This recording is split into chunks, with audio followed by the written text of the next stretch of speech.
Saudi আরবের জেদ্দায় 2025 আইপিএলে mega নিলামে প্রথম দিনে আজ খেলোয়াড় বিক্রি হয়েছে মোট 72 জন, বিপরীতে অবিক্রিত 12 ক্রিকেটার।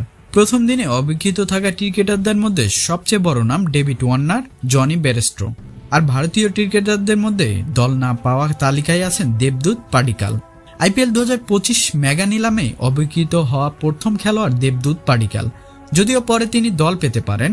পাডিক্কালের ভিত্তিমূল্য ছিল 2 কোটি ভারতীয় রুপি। এর আগে বেঙ্গালুরু জার্সি গায়ে দেখিয়ে দিয়েছিলেন ওপেনার হিসেবে কি করতে পারেন দেবদূত পাডিক্কাল। জেদ্দায় আজকের জন্য 2025 আইপিএল মেগা নিলামে কার্যক্রম শেষ। তবে অস্ট্রেলিয়া ওপেনার ডেভিড ওয়ার্নারকে প্রথম দিনে দলে নিতে আগ্রহ দেখায়নি কোনো ফ্র্যাঞ্চাইজি। টেবিল জুড়ে ছিল নীরবতা। একই অবস্থা জনি বেরেস্টোর ক্ষেত্রেও।